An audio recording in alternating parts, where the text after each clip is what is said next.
The purpose of this video is to give you a brief introduction to the scientific method.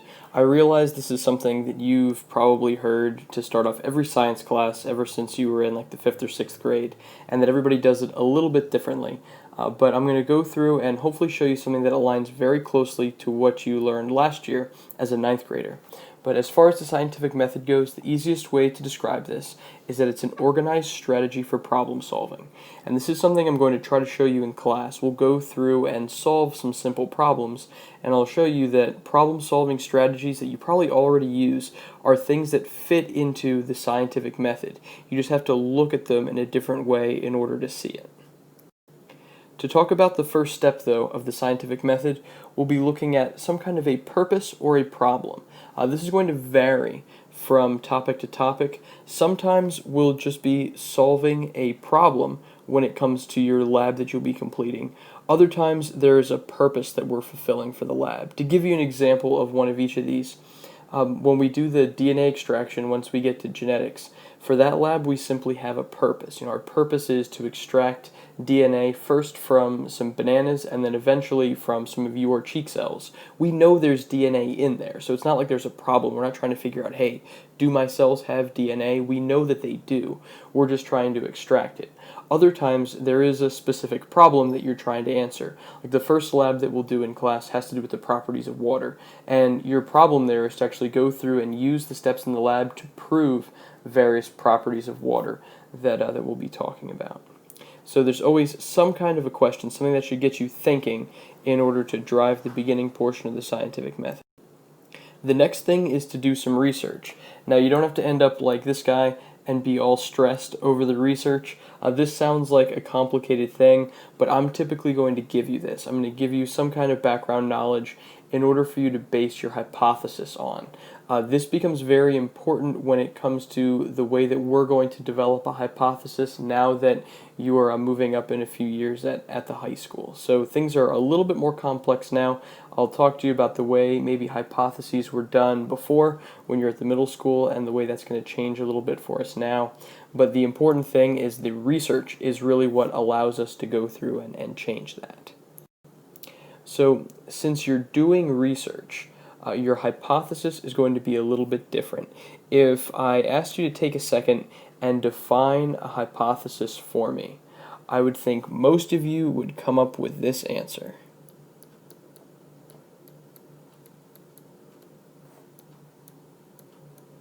A hypothesis is an educated guess.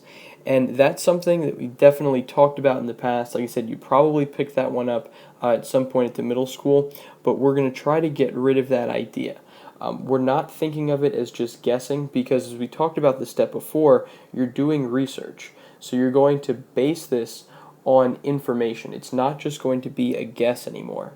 So the way we're going to go through and describe a hypothesis is we're going to call it something else. We're going to call it an informed prediction.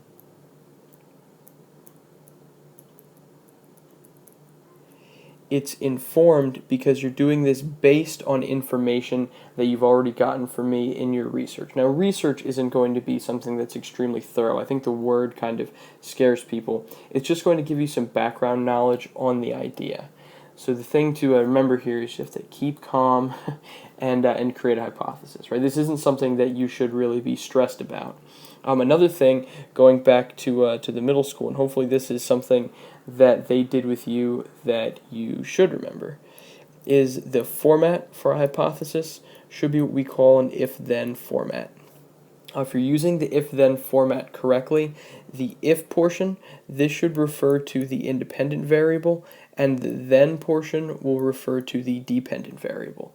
We'll spend some time going through and talking about the difference between these two things, independent and dependent variables, in a separate video, but the basic idea behind that is the independent variable doesn't change, the dependent variable does change. So for example, if I wanted to set up a very basic experiment, and I said that like all students will study for an hour in order to get ready for their quiz. So that would be the if part, right? If all students study for an hour to get ready for their quiz, then quiz scores will go up. So the if part is independent. That's the same for everybody. We'd say all of you guys have to study for an hour. The then part is the dependent part. That we're not 100% sure about. Maybe some people's quiz grades go up, maybe other people's don't. Maybe some people already had a high quiz grade, so there's really no way for their grade to go up. But the dependent variable is the one that's changing. Independent variable doesn't change. So everybody is studying for an hour. Dependent, though, is changing because you're going to have various results from that. The next step is to go through and gather data. Now, you'll be gathering some kind of data no matter what lab we're doing. Sometimes it falls into the traditional science gathering data picture that you probably have in your head. So here's this guy, he's looking at the results of some kind of test, and then this woman is recording it on a chart. Typically, you will have to record your data as we're going through and measuring things. For example, we'll do a lab later on in the year that has to do with fermentation, which is a process that your body goes through if you don't have enough oxygen, but you still need to provide energy for your muscles. And we'll actually go through it and watch yeast perform that process. But the way that works is that yeast produce carbon dioxide, amongst other things, as a byproduct, and we'll measure the effect of that carbon dioxide being produced because it'll be blowing up a balloon on top of a beaker that we're using in class. So that's something where you would be gathering a data point. Like every minute, you've got to measure the diameter of the balloon and see if it's increased. So that's the traditional kind of gathering data, getting the raw numbers from the experiment. In the next step, we'll actually be analyzing that data. So once we get to the analyzing stage, you're going to be going through it and making sense of your data. So you'll probably have something like this, some kind of chart with your raw data in it. You then will either graph that or somehow represent that data in a way that makes it easier to interpret. It's generally not very easy to go through and interpret raw data in a chart, but once you graph it, it becomes a little bit easier to go through and see the trends and understand how the data is changing. So we'll go through and do this for every experiment that we're doing that has like graphable data. Some of them, again, I talked about like the DNA extraction. There's really not anything to graph there because we're not really dealing with a lot of numbers. You're dealing more with observations that you're making when you're going through and extracting the DNA. But if it's something that applies, I'll certainly walk you through, how to do this and how to make graphs. We'll be using Google Sheets for all of this, and once you've done it a few times, it becomes very easy. The last step is your conclusion. This is the part that usually makes people nervous because you have to go through and write the conclusion at the end of the lab. I'll give you a clue now for the 3 steps that make writing a conclusion very easy. Because people always tell me, I struggle with this. This is generally the most difficult part. And I promise you, if you go through and use these 3 steps, this will become the easiest part of the lab. The first part is just how to get started. The thing that you do to start this one off is you go through and you restate the purpose of the lab. Why did we go through and do the experiment that you just completed? That's an easy way to get your conclusion started. During this lab, we were extracting DNA from cheek cells and from banana cells. Whatever it is that we were doing, you just restate that to begin the conclusion. The next thing is you're going to tell me what your hypothesis was. So you want to tell this one to me in if-then format. Here you're basically telling me what you thought would happen. This is your prediction. And then the last thing is your data. You want to tell me, well, what does your data say? Does your data support your hypothesis, or does your data support some other idea, some other conclusion at the end? One thing that's very, very important to remember, I'm going to write it up here in red. It's okay to be wrong. This goes back to your hypothesis. If your hypothesis is incorrect, that is not a big deal. It usually freaks people out because you guys are so used to everything having to be perfect and everything having to be right. It's okay if your hypothesis is wrong as long as you can tell me why.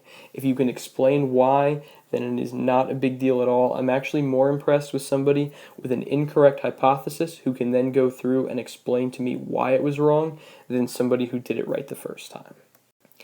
This one is very short. This does not apply to us, but something I want you to keep in mind is that the scientific method for scientists does not end at the conclusion step. Real scientists are going through and they're publishing their findings. This allows other scientists to learn from what they've done, and this is really how scientific knowledge builds. We'll go through a few examples of different experiments this year where actual scientists were reading things that other people had published, and that actually gave them ideas for how they developed their experiments. That's how we've gotten a lot of scientific breakthroughs, is from scientists reading the findings of other scientists. The last thing for us to talk about is a little memory trick. It's an acronym to help you remember the steps of the scientific method. So if we go through this one, for purpose and problem, we're going to think of Penargil. And we've got really has great air conditioning. So I know it's usually hot in the beginning of the school year, so this is one that most people find, somewhat memorable. But we've got the idea of the acronym here where each of these line up, and that should help you remember the different stages. So purpose and problem, Penargil, research, really, and so on. I do realize that this is bad grammar before you sick the English department on me, where we've got Penargil really has great air conditioning instead of has really great air conditioning, but this is the way that it works with our acronym. So if that's something that helps you remember those steps, it's a good little mental tool to have, just so that way you got the steps and that you have them in the right order. So as always, guys, I appreciate you taking the time to watch the video, and we'll talk about this one a little bit more in class.